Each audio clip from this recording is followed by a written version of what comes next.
Hi friends, Pandian store serial இனி வரப்போகிற எபிசோட்ஸ்க்கான promo தான் இந்த வீடியோவில் பார்க்க போகிறோம். வாங்க ஃப்ரெண்ட்ஸ் பார்க்கலாம். இப்போது இங்கே மீனா பாண்டியனோட வீட்டுக்கு வந்திருக்காங்க. ஸோ எல்லாரும் உட்காந்து சாப்பிட்டுக்கிட்டு இருக்கும்போது மீனாவை பற்றி நினச்சி பார்த்துட்டு இருந்தாங்க. அப்போ கரெக்டான டைமத்தில் மீனா அங்கே ரொம்ப பசி அப்படின்னு சொல்லி சாப்பாடு போட்டு சாப்பிட்டுட்டு இருக்காங்க. ஸோ அவங்களவே எல்லாரும் பார்த்துட்ருக்கவும் மீனா இருந்துக்கிட்டு என்ன எல்லாம் என்னை அப்படி புதுசாக பார்க்குற மாதிரி பார்க்குறீங்க அப்படின்னு சொல்லிட்டு, இல்லைக்கா நீங்கள் இப்படி திடீர்னு வருவீங்கன்னு நான் எதிர்பார்க்கல, நானும் அத்தையும் இப்போ தான் அங்கே வரலான்னு பேசிக்கிட்டு இருந்தோம், ஆனால் அத்தை வரமாட்டேன்னு சொல்லிட்டு இருந்தாங்க, இப்போ நீங்களே வந்துட்டீங்கக்கா அப்படின்னு சொல்லிட்டு, சரி சரி எனக்கு ரொம்ப பசி, அதான் வந்துட்டல, நான் சாப்பிட்டு அப்புறம் பேசுகிறேன் அப்படின்னு.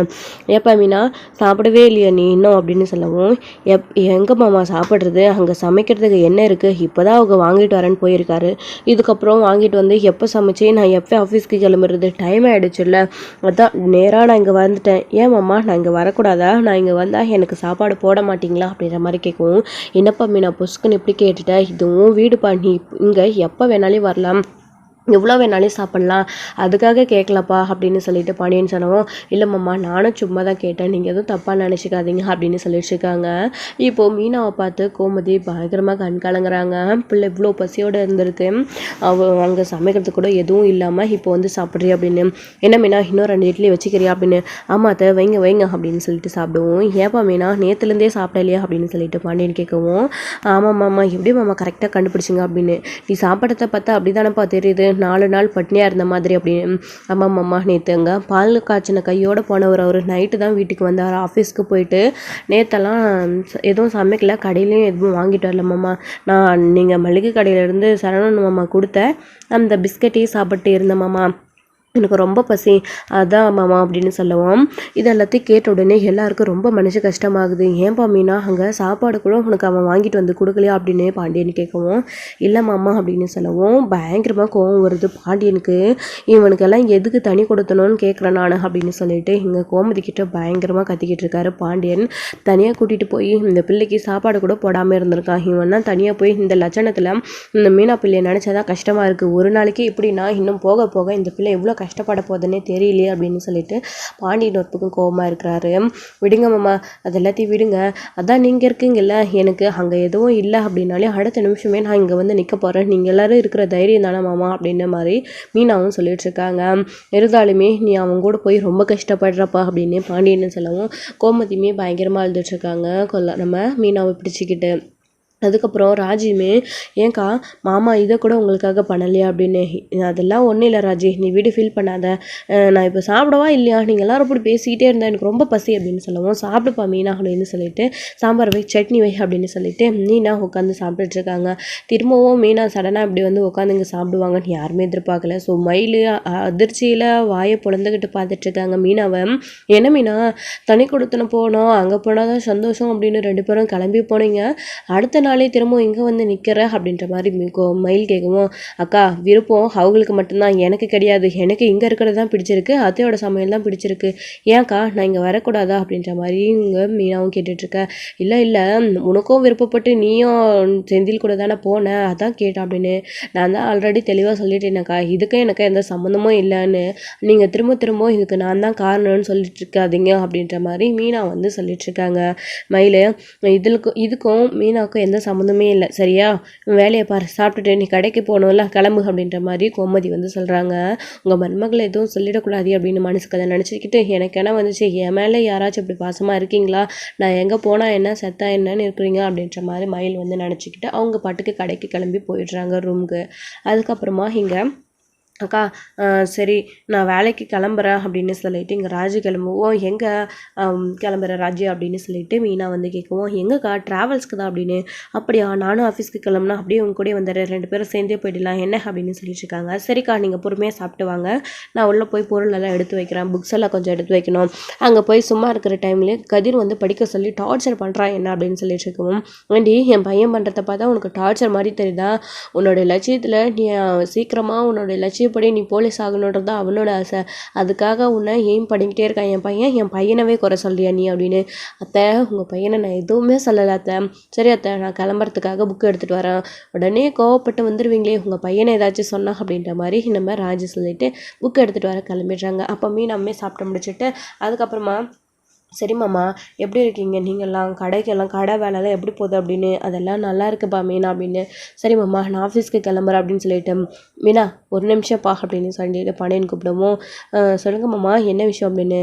என்னப்பா அங்கே உனக்கு தனியாக போனதுலேருந்து வேறு எதுவும் கஷ்டம் இல்லையே, உன்னை அவன் பார்த்துக்கிறான்ல அப்படின்னு சொல்லிட்டு பாண்டியன் கேட்கவும், மீனா மனசுக்குள்ளே வச்சுக்கிட்டு அது எதுவுமே வெளியில் சொல்ல முடியாங்க புழுங்கிக்கிட்டு, அதெல்லாம் ஒன்றும் இல்லை மாமா அப்படின்னு சொல்லிட்டு இங்கே மீனா சமாளிச்சிட்றாங்க. இருந்தாலும் பாண்டியனுக்கு தெரியுது மீனா அங்கே சந்தோஷமாகவே இல்லை. அவன் கூட்டிகிட்டு போய் மீனாவை அப்படி என்ன பெருசாக வாழ வச்சுட்டு போகிறான் அப்படின்னு பாண்டியனுக்கு நல்லாவே தெரியுது. அதுக்கப்புறமா இங்கே கோமதி கிட்ட மீனா வந்து பேசிட்டு, அத்தை நான் உங்களை ரொம்ப மிஸ் பண்ணுறேன் அத்தை அப்படின்னு சொல்லிட்டு அப்படியே 2 பேரும் பாசமல்லியை புழிஞ்சு பயங்கரமாக வருத்தப்பட்டு அழுதுகிட்டு, சரிக்கா கிளம்பலாமா அப்படின்னு ராஜாவும் மீனாவும் கிளம்பி போயிடுறாங்க. அதுக்கப்புறம் வழியில் போயிட்டுருக்கும்போதே பேசிக்கிட்டே போகிறாங்க. ஏங்க ஒரு மாதிரி இருக்கீங்க அப்படின்னு. இல்லை அங்கே எந்த ஒரு பொருளுமே இல்லை, சாப்பிடவும் எதுவும் இல்லை, அவங்க போயிட்டா நைட்டு தான் வராங்க, என்னை பற்றி கொஞ்சம் கூட அவளுக்கு கவலையே இல்லை, அவர் இஷ்டத்துக்கு எல்லாத்தையும் செலவு பண்ணிகிட்ருக்காரு. நான் அவங்கள கல்யாணம் பண்ணிக்கிறதுக்கு காரணமே கூட்டு குடும்பத்தில் இருக்கணுன்றதுக்காக தான். ஆனால் அவங்க இப்படி என்னை தனியாக பிரித்து கூட்டிகிட்டு போக நினச்சி கூட பார்க்கல, அங்கே இருக்கவே எனக்கு சுத்தமாக விருப்பம் இல்லை அப்படின்னு மீனா பயங்கரமாக வருத்தப்பட்டு ராஜுக்கிட்ட சொல்லவும், என்னக்கா அப்போ வந்துட வேண்டியது தானே அப்படின்னு. அது எப்படி முடியும், அவங்க பிடிவாதமாக பிடிச்சு அங்கே கூட்டிகிட்டு போயிருக்காரு, அதேமாரி நான் எப்படி வர முடியும் ராஜி, 2 பக்கமும் மாட்டிக்கிட்டே நான் முழிக்கிறேன், என்ன பண்ண போகிறேன்னு தெரியல அப்படின்னு பேசிக்கிட்டே ஆஃபீஸ்க்கு கிளம்பி போகிறாங்க மீனாமே.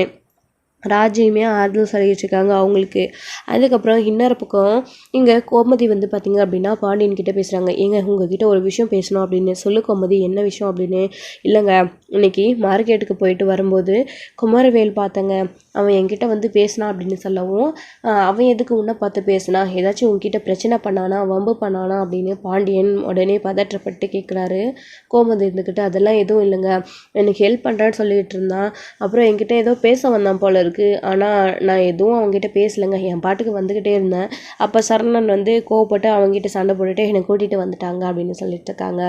இனிமேல் அவன் பிரச்சனை பண்ணானா எனக்கு உடனே ஃபோன் பண்ணு கோமதி, நீ அவன் எதுக்கு உன்னை வந்து பார்க்கணும், என்ன பிரச்சனை பண்ணான் அப்படின்னு சொல்லிட்டு பதற்றமாக கேட்டுட்ருக்காங்க இங்கே நம்ம பாண்டியன்னுக்கிட்ட. அதெல்லாம் ஒன்றும் இல்லைங்க அப்படின்னு சொல்லிடுறாங்க. அதுக்கப்புறம் பழனிவேல் வராரு.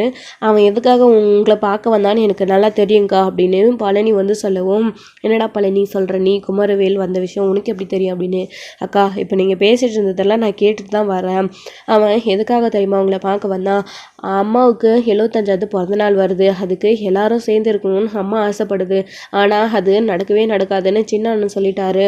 குமரவேல் அது உங்ககிட்ட சொல்லி நம்மளை எல்லாரையும் ஒன்று சேர்க்கறதுக்காக பேச வந்திருப்பான், அவன் கண்டிப்பாக அதை பற்றி தான் பேச வந்திருப்பான் அப்படின்னு சொல்லவும், அப்படியாடா, ஆனால் நான் உங்ககிட்ட முகம் கொடுத்து கூட பேசலை, ஏன்னா அவன் பண்ண காரியம் அப்படின்னு சொல்கிறாங்க. அது எனக்கு புரியுதுக்கா, அதுக்காக தான் குமரவேல் வந்திருக்கான், அவன் முன்ன மாதிரி இல்லை மாறிட்டான், நீங்கள் அவனை தப்பாக நினச்சிடாதீங்க அப்படின்னு சொல்லிட்டு மச்சானுக்கும் அக்காவுக்கும் சொல்லிட்டுருக்காரு நம்ம பழனி வந்துட்டு. அதுக்கப்புறம் வந்துட்டு எனக்குமே அம்மாவுடைய பிறந்தநாளுக்கு போகணுன்னு தான் ஆசை அப்படின்னு கோமதி சொல்லவும், அதுக்கு என்ன எல்லாருமே போயிட்டு வந்துடலாம் அப்படின்னு இங்கே வந்து நம்ம சொல்லிடுறாங்க பாண்டியனுமே. அதுக்கப்புறம் இங்கே கடைக்கு போன செந்தில் வந்து பார்த்திங்க அப்படின்னா கோட்ரஸ்க்கு வந்து பார்த்தா மீனா அங்கே ஆள் இருக்கிறது இல்லை. ஃபோன் பண்ணுறாங்க மீனாவுக்கு. ஏ மீனா எங்கடி இருக்க, நான் காய்கறி வாங்கிட்டு வரதுக்குள்ளே எங்கே போனேன், வீடு பூட்டி இருக்கு அப்படின்னு சொல்கிறாங்க. அங்கே கீழே மேட்டுக்கு கீழே இருக்குது பாருங்கள் சாவி அப்படின்னு சொல்கிறாங்க. செந்தில் அதை பார்க்குறாங்க. இருக்கு மீனா, ஆமாம் நீ எங்கே போயிட்டா அப்படின்னு. ஆஃபீஸ்க்கு அப்படின்னு சொன்ன உடனே, என்ன மீனா இப்போ தான் நான் காய்கறி பழம் பால் எல்லாம் வாங்கிட்டு வந்திருக்கேன், நீ அதுக்குள்ளே போயிட்ட, என்ன மீனா ஆஃபீஸ்க்கு போயிட்டேன் சாப்பாடு அப்படின்னு சொல்லிட்டு. நல்லா சாப்பிட்டாச்சுங்க அப்படின்னு சொல்கிறாங்க. என்ன சொல்கிற மீனா அப்படின்னு கேட்கவும், ஆமாம் நான் சாப்பிட்டேங்க அப்படின்னு சொல்லிடுறாங்க. ஏன் மீனா எங்கே சாப்பிட்ட, ஹோட்டல்லையா, நான் தான் காய்கறி வாங்கிட்டு வந்திருக்கேன்ல அப்படின்னு.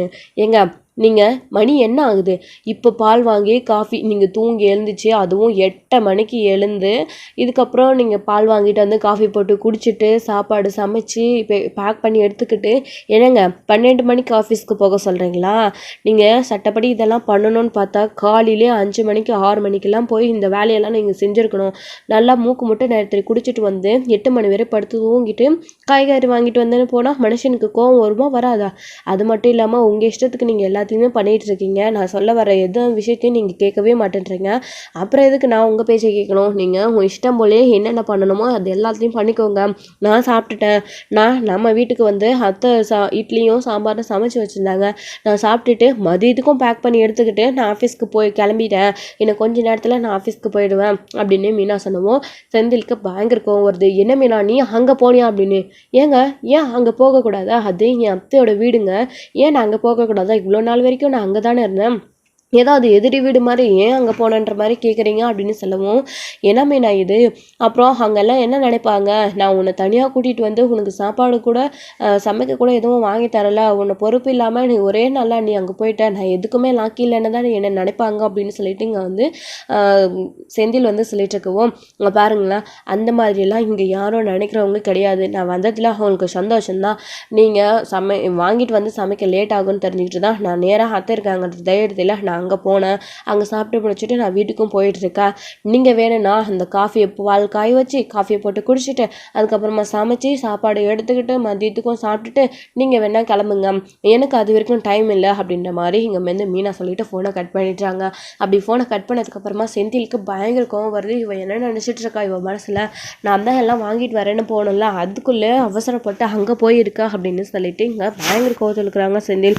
வரட்டும், நைட்டுக்கு வீட்டுக்கு தானே வரட்டும் அப்படின்னு சொல்லிட்டு செந்தில் டோரை ஓப்பன் பண்ணி உள்ளே போயிட்டு காய்கறி எல்லாம் வச்சுட்டு பால்லாம் வச்சுட்டு கொஞ்சம் அரேஞ்ச்மெண்ட் எல்லாம் பண்ணிகிட்ருக்காரு. அவரே ஆஃபீஸ்க்கு போக நமக்கும் டைம் ஆகிடுச்சு அப்படின்னு சொல்லிட்டு கிளம்பலாம் அப்படின்னு பார்க்குறாரு. ஸோ இப்போ என்ன பண்ணுறது, அப்போ அங்கே போய் சாப்பிட்டுட்டு போயிட்டா நாம் என்ன பண்ணுறது அப்படின்ற மாதிரி செந்தில் யோசிக்கிறாங்க.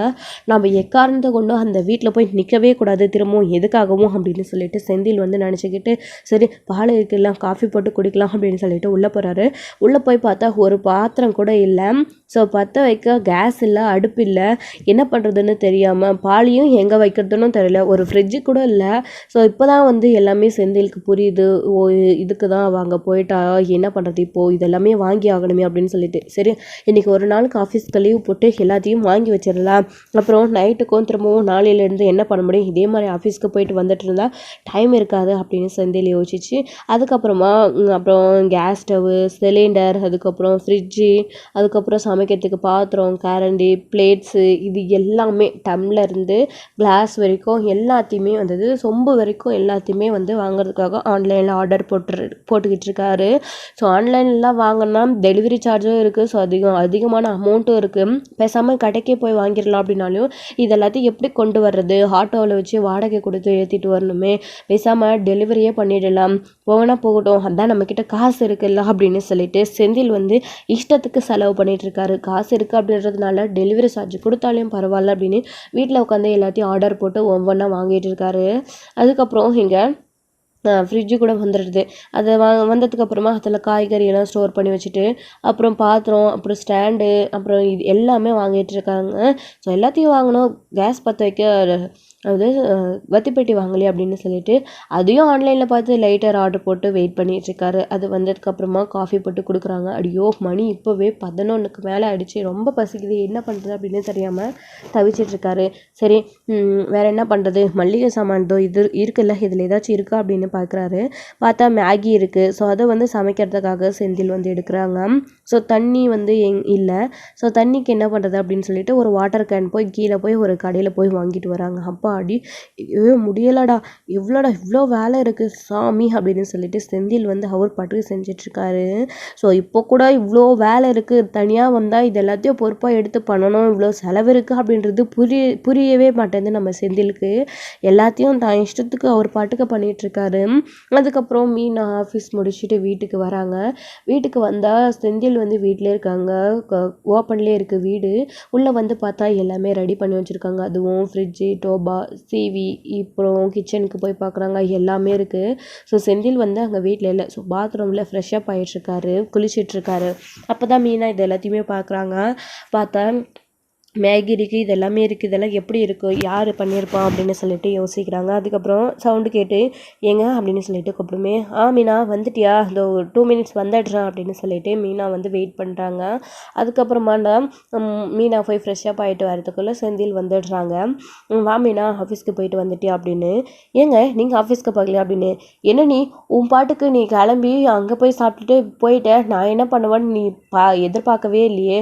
நான் எப்படி சமைச்சிட்டு வீட்டுக்கு சாப்பிட்டு அப்படி ஆஃபீஸ்க்கு போவேன்னு நீ நினச்சி பார்த்தியா என்னை பற்றி கொஞ்சமாச்சு அப்படின்னு சொல்லவும், இப்போ தெரியுதா நேற்று நைட்டு நான் உங்களுக்காக வெயிட் பண்ணிட்டு இருந்தப்போ என்னை பற்றி கவலைப்படாமல் நீங்கள் போயிட்டு இருந்தீங்களா, அந்த மாதிரி தான் அப்படின்ற மாதிரி மீனா நக்கலாக பேசுவோம்.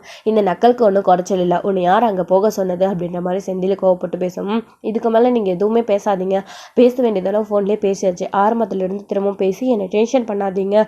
ஆமாம் இதெல்லாம் என்னதுங்க, நீங்கள் இன்றைக்கி ஆஃபீஸ்க்கு போகலையா, இந்த பாத்திரம், இந்த ஸ்டவ்வு, இந்த கேஸ், இந்த ஃப்ரிட்ஜு, இதெல்லாம் எப்படிங்க வந்துச்சு அப்படின்னு சொல்லிட்டு கேட்கவும், என்னமேண்ணா எல்லாமே நான் இன்றைக்கி லீவ் போட்டு எல்லாத்தையும் வாங்கிட்டு வந்து அரேஞ்ச் பண்ணேன், இன்றைக்கி சமைக்கிறதுக்கு எதுவுமே இல்லை அப்படின்னு சொல்லிட்டு நீ டைம் ஆகிடுச்சின்னு சொல்லி நேராக அங்கே போய் சாப்பிட்டுட்டு கிளம்பிட்டேன். அப்புறம் நான் நைட்லேருந்து நாளையிலேருந்து என்ன பண்ண முடியும், அதுக்கு தான் இதெல்லாம் எப்பயுமே வாங்கி தானே ஆகணும், வாங்கினா தானே நம்ம வீட்டில் சமைச்சு சாப்பிட முடியும், அதுக்கு தான் எல்லாத்தையும் வாங்கிட்டேன் மீனா.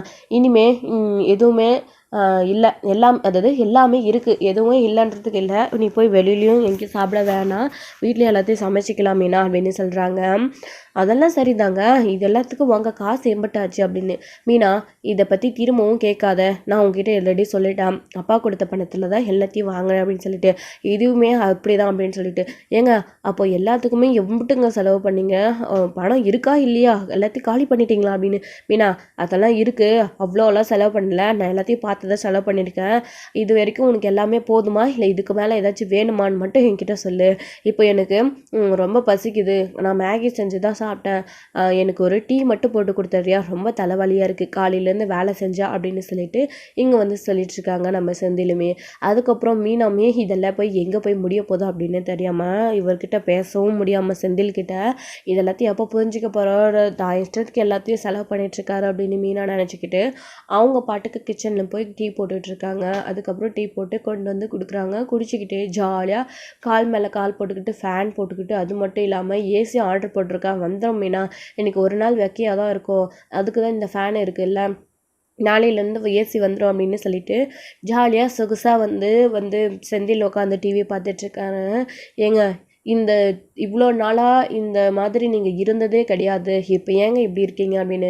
அதான் மீனா உங்ககிட்ட சொன்னல, அந்த வீட்டில் நமக்கு என்ன ஃப்ரீடம் இருந்துச்சு, என்ன சந்தோஷம் இருந்துச்சு, இனிமேல் அப்படி இல்லைல்ல, இந்த வீட்டில் நம்ம இஷ்டம் போல் இருக்கலாம், அதுக்காக தான் மீனா நான் ஆசைப்பட்டதெல்லாம் செய்கிறதுக்கு தான் இப்போ நான் இந்த மாதிரி பண்ணிகிட்ருக்கேன் அப்படின்னு சொல்லிட்டு எங்கள் நம்ம செந்தில் வந்து சொல்லிவிட்டு அவங்க பாட்டுக்கு ஹாயாக கால் மேலே கால் போட்டுக்கிட்டு டீ குடிச்சிட்டு சோபாவில் உட்காந்து டிவி பார்த்துட்ருக்காங்க. மீனாவுக்கு இதெல்லாம் பார்த்தா கடுப்பாகுது, அவங்க பாட்டுக்கு உள்ளே போய் படுத்துடலாம் அப்படின்னு சொல்லிட்டு ரூமுக்குள்ளே போகிறாங்க.